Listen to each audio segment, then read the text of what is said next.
He said it loud enough for the microphone to catch. "You're not my real son anyway." It wasn't anger in his voice. It was dismissal, the kind a man uses when he's trying to crush you in front of a crowd. Every chair in the hall shifted at once.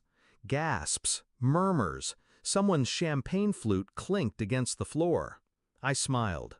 Not the smile of a son embarrassed, the smile of a man who had been waiting for this exact moment. I walked to the podium. The applause from my name being called was still fading, replaced by a thick, awkward silence. I pulled an envelope from my graduation robe. White, crisp, heavy. My father's wife, the second one, froze in her seat, her face drained of color like she'd just seen the executioner walk in. Flashback, before the knife went in. I met him when I was 3. He married my mother when I was 5. He wasn't perfect, but I was a kid. Perfection wasn't part of my checklist for love. He was the man who taught me how to ride a bike, how to shake a hand, how to hide fear when someone bigger tries to intimidate you.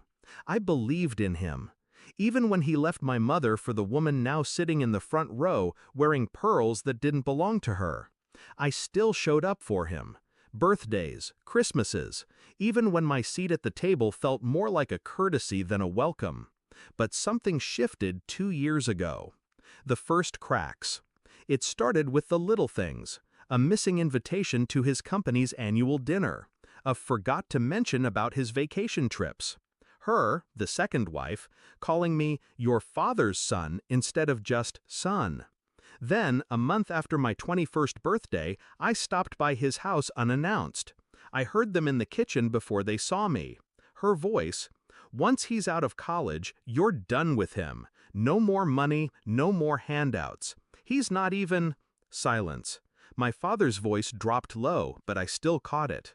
"I know. He's not mine." It felt like the air got ripped out of the room. Evidence.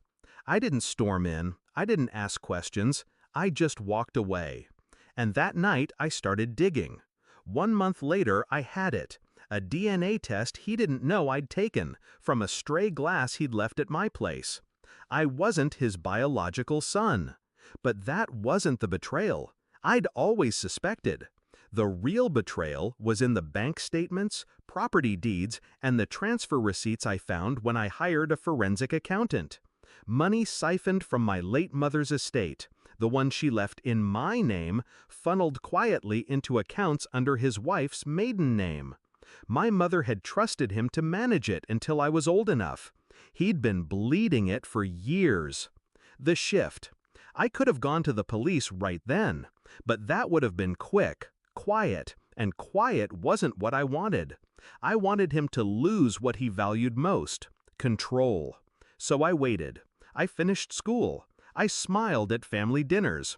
I even thanked him for helping me through college, while I gathered every document, every transfer, every signature.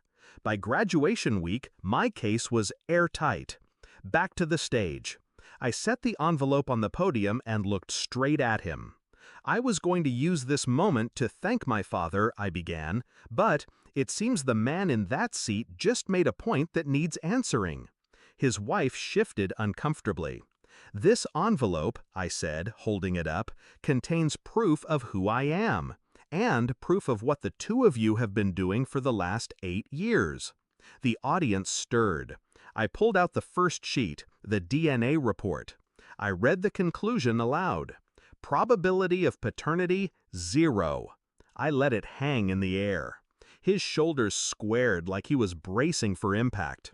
I pulled out the next set of documents, bank statements, property transfers, a notarized timeline.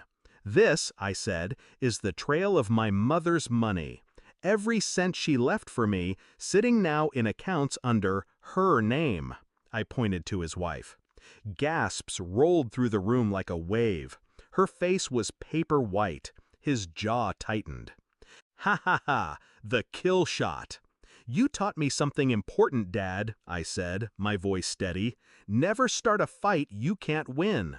I slid the last document onto the podium, a signed agreement from my lawyer, already filed with the authorities.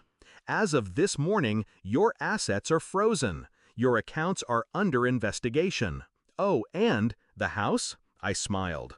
It was in my mother's name. You'll need to find somewhere else to sleep by the end of the week." The silence was deafening. Then a ripple of whispers. Someone in the back actually clapped before realizing they shouldn't. My father didn't speak. He just sat there, gripping the arms of his chair so tight his knuckles went white.